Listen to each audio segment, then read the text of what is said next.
Morning, everybody. So here's what we got for Tuesday. It is what is the date? The 13th. So please make sure you're watching these. I know I heard from maybe a little anonymous source, Mr. Southwell, that many of you are just going and doing the assignment and just guessing. I guess you could do that, but I can tell you right now, come exam time, you're not going to go back through the slideshow or all these shows and watch. You're not going to watch all the videos to study. You're going to say, "Well, I did okay in the work," and then yeah, we both know the exam's not going to be pretty. You need to watch these. I would suggest if Mr. Southwell doesn't play them on the screen, you bring a set of headphones for your Chromebook, plug it in, and watch these in class, and then complete the assignment. Um, it's kind of going to be like your virtual student that's not at home. Just the nature of the beast right now, and me not being there. But education's still going to continue. Hey, if you're at home, keep doing what you're doing. Unless you're not doing anything, then you need to do something. So when I left school, we were talking about floor joists. Actually, let me phrase that. One of the first lessons we had when I was gone was floor joists. Uh, it's ironic that I haven't changed anything on the slide since 3-4 years at least, and it's still Tuesday. It's kind of funny. Uh, just reading what I wrote. So, anyways, let's get started on floor joists. Continued. We've talked about how they use solid wood. Like typically, it's like a 2x10 or 2x12, or maybe even a 2x14 for floor joists. But there's a second option, engineered. Engineered is when you hear the term engineered in a house, it doesn't necessarily mean that we brought in a physical engineer. It means that an engineer did have a part in it, but what we're referring to typically is human made. Things like glue lams, I beams, engineered trusses, engineered joists, stuff like that. It means that it was human made. It was made by people. It's not a tree that grows and they cut it down. It may be made out of a tree, but there was definitely, kind of a middle party involved to make these. um, yeah, anything that's going to carry a structural load of any type typically is engineered in a house. The great thing about engineered floor joists is I put down they're cheap. Mm, They're not cheaper than standard lumber. They may not necessarily be lighter. I'm sorry, I'm drinking coffee and seasonal allergies are kicking my butt. However, there's some really good advantage of them. They can span farther distances. They're stronger than solid wood, and it's easier to put electrical mechanics in later. I put down they have a bad rep, or not bad reputation, but there's not a lot of reputation. It should be about 20 years now. They've been around 20-ish years in the home. Now, in commercial, they've been around a lot longer. So they do have a reputation, but man, it's not as long as solid lumber. So here's what we're talking about. Let's take a look at this floor joist right here system. We got the rim joist right here on the outside. It runs perpendicular to the joist, but look at the joist. It's OSB, otherwise known as oriented strand board, and then like a 2x4 on top and bottom. And there's a groove in there that it sits in, those 2x4s. But take a look there. That doesn't grow on a tree naturally. That OSB is naturally made. Then they saw a little groove in, saw a little groove in. McMullen, could I build my own? No. I mean, you could, but your inspector will shut you down. These are engineered. They actually put them together with a giant clamp that's like the length of, well, this whole entire floor joist. And they're done in an environment where there's no moisture. It's you can't do it. It build it to the same quality. So let's take a look at a couple of these different things. I don't know if these videos are still good or not, but let's pull them up and take a look real quick. And I just want to show you some of the advantages of this. Let's move my little face out of the way. Yep. Some guy with a way wicked comb over. So there you can see how they sandwich that in between. And the cool thing about using a engineered floor joist system is that you call up, whoever it is that's going to be selling you this stuff, tell them what size house you're building, and they will design it for you.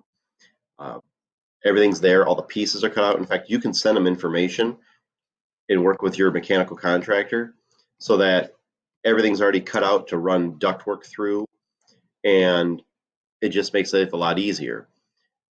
I wonder if this is the one I was thinking of. This one's a little bit different. If you look up in the school right now, if you're at school, look straight up. Look at how the roof is held up. It's like those like bridge-looking things. Look at here. It's the wooden version. These are engineered floor joists as well. I like these because look how much room is inside there. You can run ductwork, you can run electrical, you can run You name it, plumbing. You don't have to cut anything. You don't have to worry about maybe cutting too much. Yeah, your floor basically becomes about a foot thick, but that's okay. That's a lot of storage. And if this was, let's say you wanted to insulate from your basement, that's a lot of room for insulation. Ugh. Nick Mullen, I've seen those plates like that at the hardware store. Can I build my own? No.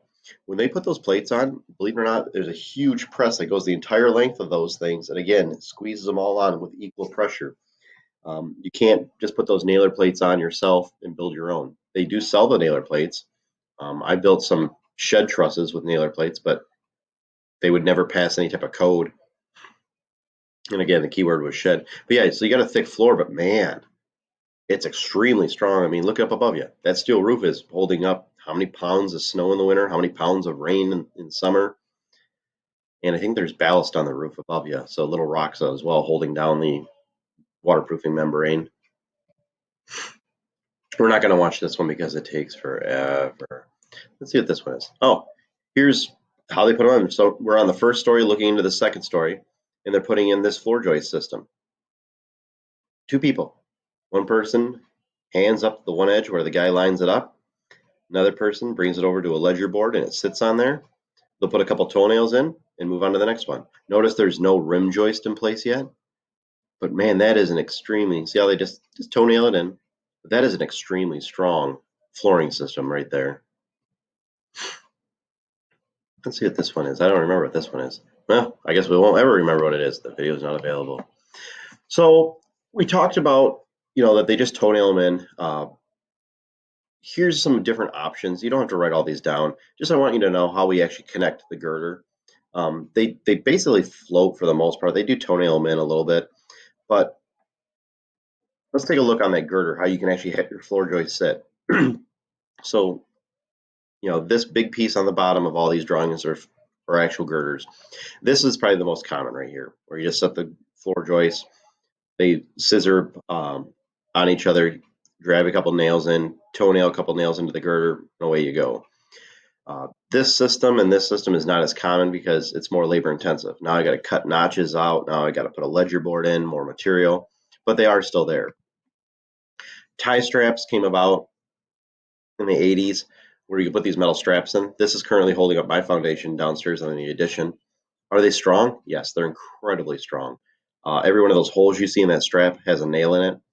Uh, Incredibly strong. If you have a metal girder, or a steel girder, I should say, here's some options. This one, again, is pretty typical. They just put basically what looks like a little sill on top of the girder and then run it on top. This is also pretty common where they, sandwich them in. Joist hangers. That's that strap we just talked about. They've been around about 20 years in construction for houses, maybe a little bit more now.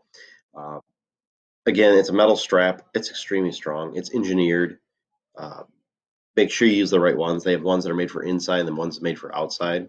The inside ones are made so that they don't have as much metal or rust proofing on them because you're inside the house. The exterior ones are coated in paint and don't rust. If you're taking notes, be sure to write this down. Bridging. Bridging is installed between the rows of floor joists. So each little section, they install bridging. The idea is that, if I'm 500 pounds and standing on the floor, well, there's one joist carrying my weight. But if I put bridging in, now that load slightly transfers to the other joists around it. Again, it makes them so that all the joists are basically holding hands and work together to support your floor, which supports your house. Also, bridging prevents side-to-side movement in the joist, and we can make it out of wood or metal. Let's show you some pictures. Here's bridging. Uh, these pieces right here are your floor joists. And this is called solid bridging. They just use leftover scrap. And notice how it's staggered? That's so that you can come in after the floor joists are up and hammer it in with nails and hammer. If you just did it straight across, it'd be impossible to nail in. So this bridging, it allows it so if you look at me right now in the video, your floor joists, they can't move left or right then, which is good. And at the same time too, if somebody steps on this one, well, because there's bridging on it, the weight kind of transfers over to the ones around it. Oh, I did put on that. This is cross bridging, still wooden bridging, but it's open. This is very common in houses. You can actually buy this stuff. It's already pre-cut. They got 45s on them, and you just put them in. They got a couple little nails that hold it in place. And this is what I have in my house. It's nice because you can run wiring through it still. Like, well, my basement doesn't have any type of bridging. That's not good. You should have bridging. You can put it in after the fact. If you take a look at the loft in the high school shop right now, if you're in class, we put solid bridging in that. Yep, it's 1 by 3, so it's really 3/4 by 2.5 inches. So, McMullen, here's the next thing. I'm looking at like a window, right? No, this is the floor to like going down to a basement or a crawl space in a floor. If you need to have an opening so you can get from one floor to the next, this is how it's done. Notice these are important things. If you're taking notes, I would draw this out right now. You have tail joists. I think the next picture actually, yeah. You have your tail joists. You have actually, yeah, your headers. Let's say, do they actually label it? The next one, your headers here and here. And this is just the first step. And you've got, they call it, some people call it, what do they call it here? They call it G. No, they didn't actually. You have a solid joist that runs. A lot of times they call it a king joist, and then they'll double it up. But the idea being that everything in a house transfers load. So if, imagine flooring all over this except for the opening. If I'm standing here, my weight gets distributed to the outside sill plate, goes to this header, transfers over to the other tail joist. Sometimes you'll hear them called cripples, or it gets transferred out to this outside king joist or joist. And here's what it looks like when we're all done. Notice they double up on the headers. They double up and sandwich up on those floor joists that are on the outside of the opening, and then you have the tail joists. Notice too, they still run in the same increments, so 16 on center, even with the tails all the way across. And like I said, this right here, if you're taking notes, draw this out. You will probably have to draw it out at some point in the future. Hint, hint. Exam.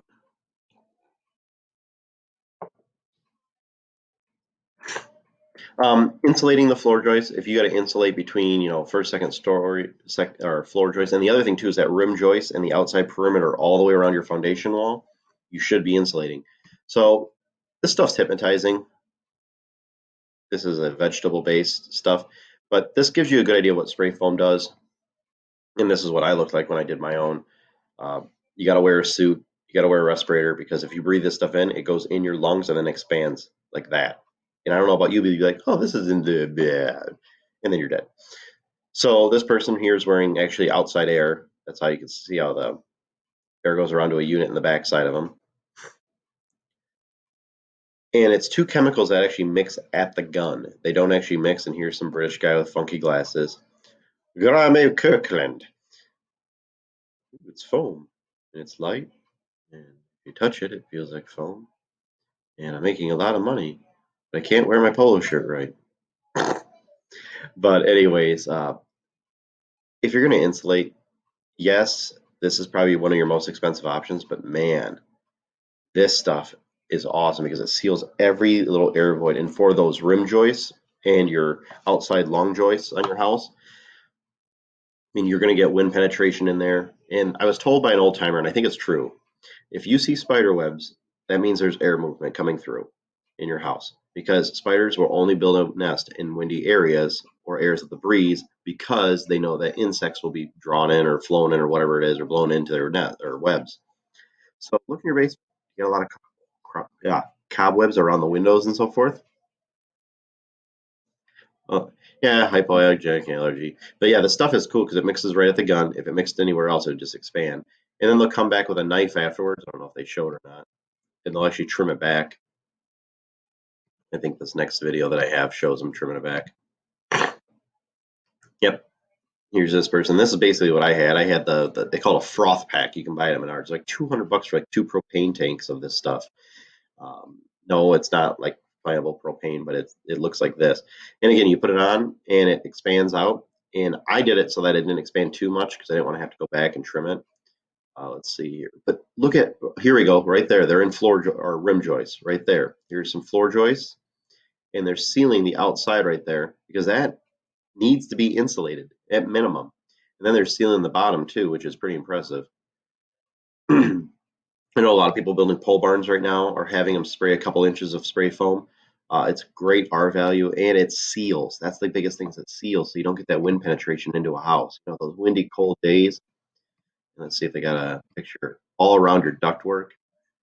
Yeah, they don't show a pic. Do they? I thought they did. But they come back in with a big electric knife and they literally just shave all the excess stuff that blows out. Right here. Blah, blah, blah, blah, blah, blah, blah, blah, blah, blah, blah, blah, blah, blah. Okay, right there. Yeah, you can see him. Oh, get out of my way. I want to play. I want to play. Here's the big electric knife. See how they just shave it? And again, he's still wearing a respirator. But the bad thing about this and the good thing, bad thing, you got to have all your stuff, and this will be a last step before drywall. So you got to make sure your plumbing and everything else is in. The other bad thing is 20 years down the line, you want to add an electrical outlet somewhere. You're not fishing wire through this stuff very easily. So something to think about there. And then old-fashioned fiberglass. This works too. Yep, you got a big house, blah blah blah. The good old Pink Panther stuff. It's not cotton candy. You don't need to do the Tide Pod challenge. You don't need to do the fiberglass candy insulation challenge. I always love how it seems like home improvement or commercials like for fiberglass insulation. Who do they get for an actor? It's a lady, because that way it makes it look like it's easy. It's so easy that a lady can do it. I hate that. It's so sexist. It should be so easy that anybody can do it. Why does it always have to be a female in these commercials?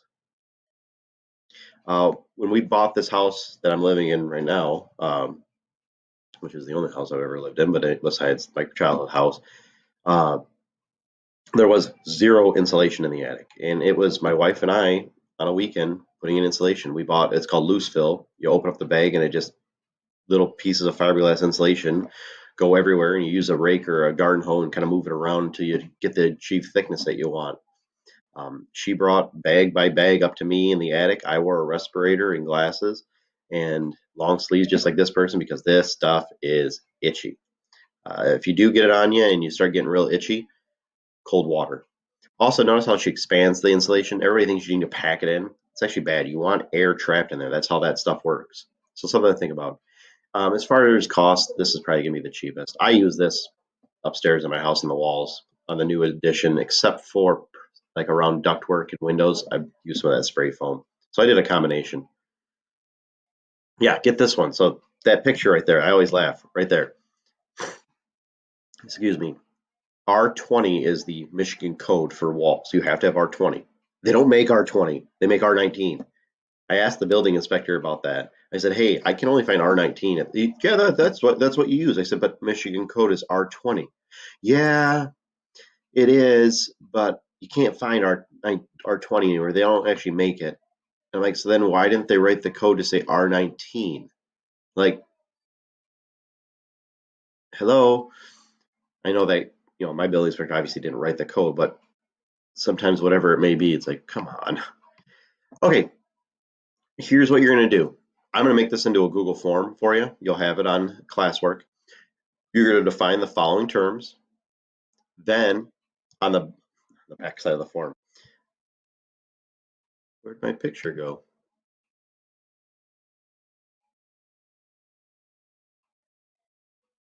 I don't know where my picture went.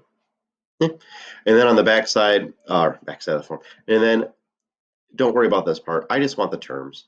So we're just going to do the terms today, just the terms today. We'll worry about this part maybe on virtual Wednesday. But again, this today, you're just going to define these terms. Okay, let me exit out of this. Let me figure out where my loom went. Where did loom go? No, that's not it. Loom, where are you?